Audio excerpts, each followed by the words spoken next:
حضرت عمر رضی اللہ عنہ جن کے پاک نام پر آج مسلمانوں کو فخر ہے اور جن کے جوش ایمانی سے آج 1444 سال بعد تک کافروں کے دلوں میں خوف ہے، اسلام لانے سے قبل مسلمانوں کے مقابلے اور تکلیف پہنچانے میں بھی ممتاز تھے۔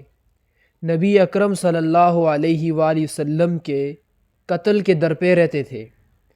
ایک روز کفار نے مشورے کی کمیٹی قائم کی کہ کوئی ہے جو محمد کو قتل کر دے۔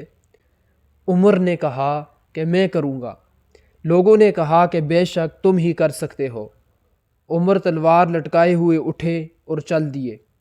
اسی فکر میں جا رہے تھے کہ ایک صاحب قبیلہ زہرہ کے، جن کا نام حضرت سعد بن ابی وقاص رضی اللہ عنہ ہے اور بعضوں نے اور صاحب لکھے ہیں، ملے۔ انہوں نے پوچھا کہ عمر کہاں جا رہے ہو؟ کہنے لگے کہ محمد کے قتل کی فکر میں ہوں، نعوذ باللہ۔ سعد نے کہا کہ بنو ہاشم اور بنو زہرہ اور بنو عبد مناف سے کیسے مطمئن ہوگے؟ وہ تم کو بدلے میں قتل کر دیں گے۔ اس جواب پر بگڑ گئے اور کہنے لگے کہ معلوم ہوتا ہے تو بھی بے دین یعنی مسلمان ہو گیا، لا پہلے تجھی کو نمٹا دوں۔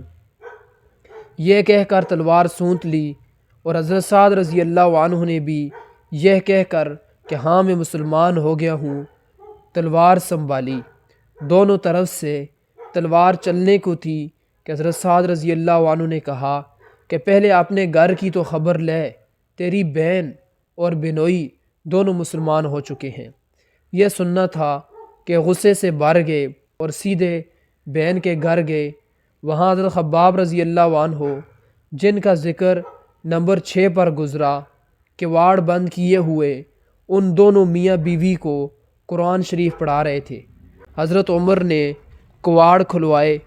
ان کی آواز سے حضرت خباب رضی اللہ عنہ تو جلدی سے اندر چھپ گئے اور وہ صحیفہ بھی جلدی میں باہر ہی رہ گیا جس پر آیات قرآنی لکھی ہوئی تھی۔ ہمشیرہ نے کواڑ کھولے۔ حضرت عمر کے ہاتھ میں کوئی چیز تھی جس کو بہن کے سر پر مارا، جس سے سر سے خون بہنے لگا، اور کہا کہ اپنی جان کی دشمن، تو بھی بد دین ہو گئی۔ اس کے بعد گھر میں آئے اور پوچھا کہ کیا کر رہے تھے اور یہ آواز کس کی تھی؟ بنوئی نے کہا کہ بات چیت کر رہے تھے۔ کہنے لگے کیا تم نے اپنے دین کو چھوڑ کر دوسرا دین اختیار کر لیا؟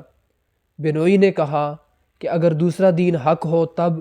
یہ سننا تھا کہ ان کی داڑھی پکڑ کر کھینچی اور بے تحاشا ٹوٹ پڑے اور زمین پر گرا کر خوب مارا۔ بہن نے چھڑانے کی کوشش کی تو ان کے منہ پر ایک تمانچہ اس زور سے مارا کہ خون نکل آیا۔ وہ بھی آخر عمر ہی کی بہن تھی۔ کہنے لگی کہ عمر، ہم کو اس وجہ سے مارا جاتا ہے کہ ہم مسلمان ہو گئے۔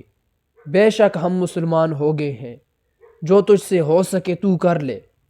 اس کے بعد حضرت عمر رضی اللہ عنہ کی نگاہ اس صحیفے پر پڑی جو جلدی میں باہر رہ گیا تھا، اور غصے کا جوش بھی اس مار پیٹ سے کم ہو گیا تھا، اور بہن کے اس طرح خون میں بھر جانے سے شرم بھی آ رہی تھی۔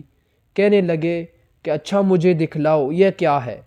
بہن نے کہا کہ تو ناپاک ہے اور اس کو ناپاک ہاتھ نہیں لگا سکتے۔ ہر چند اصرار کیا مگر وہ بے وضو اور غسل کے دینے کے بغیر تیار نہ ہوئی۔ حضرت عمر رضی اللہ عنہ نے غسل کیا اور اس کو لے کر پڑھا۔ اس میں سورہ طٰہٰ لکھی ہوئی تھی۔ اس کو پڑھنا شروع کیا اور اننی انا اللہ لا الہ الا انا فاعبدنی واقم الصلاۃ لذکری تک پڑھا تھا کہ حالت ہی بدل گئی۔ کہنے لگے کہ اچھا مجھے بھی محمد صلی اللہ علیہ وآلہ وسلم کی خدمت میں لے چلو۔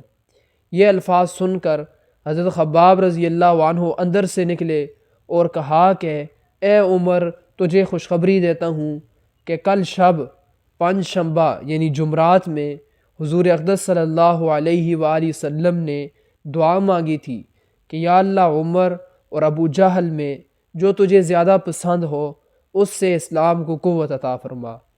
یہ دونوں قوت میں مشہور تھے۔ معلوم ہوتا ہے کہ حضور اقدس صلی اللہ علیہ وآلہ وسلم کی دعا تمہارے حق میں قبول ہو گئی۔ اس کے بعد حضور اقدس صلی اللہ علیہ وآلہ وسلم کی خدمت میں حاضر ہوئے اور جمعے کی صبح مسلمان ہوئے۔ ان کا مسلمان ہونا تھا کہ کفار کے حوصلے پست ہونا شروع ہو گئے، مگر پھر بھی یہ نہایت مختصر جماعت تھی اور وہ سارا مکہ بلکہ سارا عرب، اس لیے اور بھی جوش پیدا ہوا اور جلسے کر کے مشورہ کر کے ان حضرات کو ناپید کرنے کی کوشش ہوتی تھی اور طرح طرح کی تدبیریں کی جاتی تھی۔ تاہم اتنا ضرور ہوا کہ مسلمان مکہ کی مسجد میں نماز پڑھنے لگے۔ حضرت عبداللہ بن مسعود رضی اللہ عنہ فرماتے ہیں کہ عمر رضی اللہ عنہ کا اسلام لانا مسلمانوں کی فتح تھی اور ان کی ہجرت مسلمانوں کی مدد تھی اور ان کی خلافت رحمت تھی۔